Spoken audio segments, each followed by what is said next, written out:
We begin in the UK and a once-in-a-lifetime celebration of a monarch like no other. Thousands have turned out to commemorate the Queen's Platinum Jubilee, an unprecedented occasion marking 70 years on the throne. 4 days of festivities are now underway after a stunning display of pageantry at Buckingham Palace. Our Max Foster was there. A monumental moment in history, one we won't see again in our lifetimes.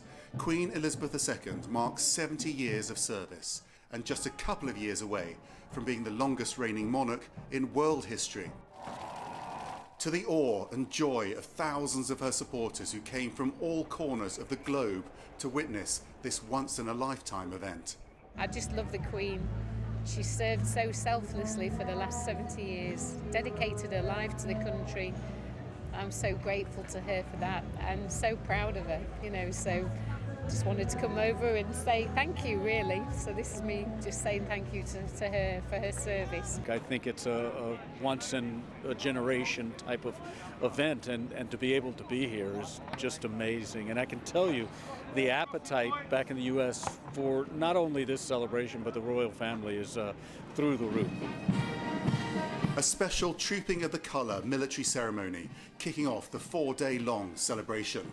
And even Seamus, the mascot dog of the Irish Guards. Camilla, Duchess of Cornwall, and Kate, Duchess of Cambridge, are the first royals to arrive with the Queen's great-grandchildren, closely followed by Princess Anne, Prince William and Prince Charles. The heir to the throne stepping in for the Queen at the parade ground, as he will each time she's unable to attend an event due to her mobility issues. All part of the gradual transition to his monarchy that comes next. Prime Minister Boris Johnson amongst the guests, nicknaming her Elizabeth the Great. Indeed, the Queen of 15 nations, her Jubilee was also commemorated across the Commonwealth with the lighting of beacons in New Zealand, Fiji and India. But the event was also marked by the absence from the symbolic balcony appearance of Prince Andrew, Prince Harry and Meghan, no longer working royals, and Prince Andrew having contracted COVID. And despite concerns about her state of health, the Queen beamed during the flypast, with her loyal subjects cheering her every move. Perhaps the same can't be said for her great-grandchildren, their presence also a symbol of the passing of the baton. One that was passed to her back in 1953, and now she's preparing to hand the baton to her next in line.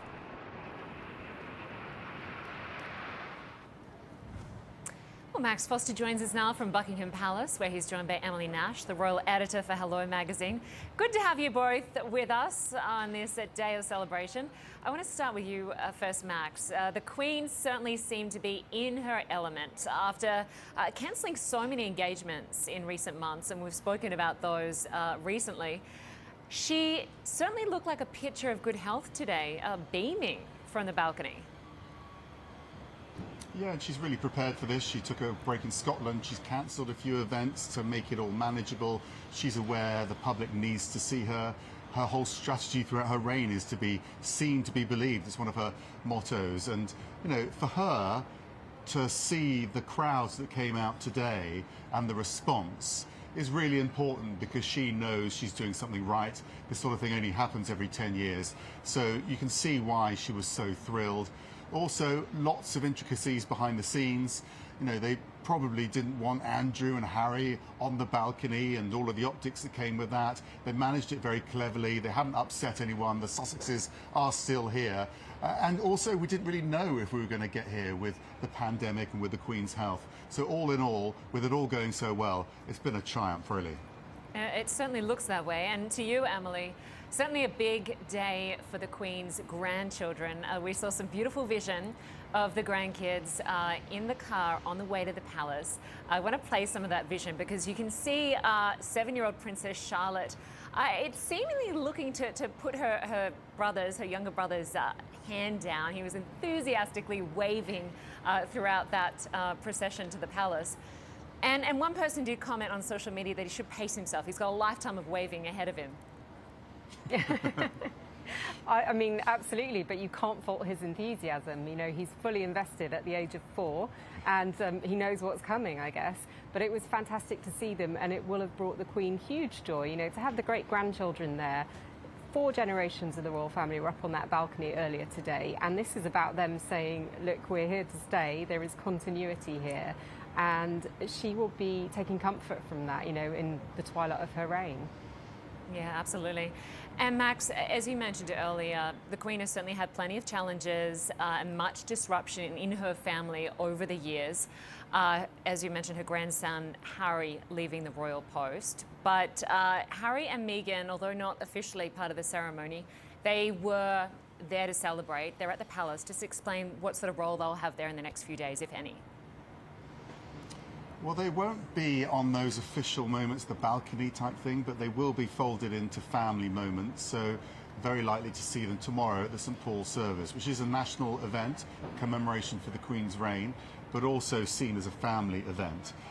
Obviously, with a family firm, you've got to balance these things all the time. I think what's significant here is that Harry and Meghan have come here. They're sticking to the rules, or sticking to the programme effectively. They're going to official engagements only. They're not trying to steal any limelight by having separate engagements, and also the royal family are embracing them in that sense. So I think that's a massive sense of progress from the disaster that they've had over the last couple of years. I think that's really heartening, and I think the Queen will be heartened by that, and it's obviously all done for her. Harry's so close to her, really respects her. I don't imagine they're going to come back into working royal roles, but they're certainly part of the family, and the Queen made that very clear today. Yeah, exactly. And Emily, speaking of royals no longer working, we didn't see Prince Andrew up there on the balcony. He has, of course, been embroiled in controversy over the last few years. Why wasn't he in attendance? Well, he wasn't there simply because he is no longer officially a working member of the family, and the Queen made it clear that after careful consideration, she was going to limit those on the balcony just to those who actively carry out duties on her behalf. But we've heard this evening that Prince Andrew has tested positive for COVID today, so any suggestion that he may have turned up, for example, to the Thanksgiving service tomorrow, to any of the other family events over the next few days, has now been dismissed. You know, he is going to be isolating at Royal Lodge at Windsor. We're not going to see him at any point during the celebrations. And Max, just finally to you, Elizabeth was just 25 years old when she became Queen. She's seen so much change in the last 70 years. And looking at the huge crowds that came out today, it's incredible that she seems at the age of 96 so popular. What do you put that down to? You know, these things are also kind of arbitrary, but today is as good a measure as any when you have everyone coming out and celebrating and just wanting to catch a glimpse of her. I think she does transcend the monarchy. She is a global figure. She's the most famous woman in the world, probably the famous person in the world. She's revered because she never expresses any opinions, so she doesn't create any sort of divisiveness. And I think that's so unique in this current environment we're living in, with the recent rise of populism, with the concerns around the way lockdowns were handled in recent times. How many figures out there are there who aren't divisive, who are public figures? I think that's really, what's proven her to be, Elizabeth the Great, as Boris Johnson is now calling her. She is cemented in our world history. And I think people wanted to pay tribute to that. Perhaps younger people aren't as into her. Perhaps they will get into her as they get older. We just don't know. I think she's revered even by those who don't believe in monarchy. Absolutely. Well, our thanks to you, Max Foster, Emily Nash. You've had a big day of celebration. You better pace yourself. Another 3 days to go. Thanks so much.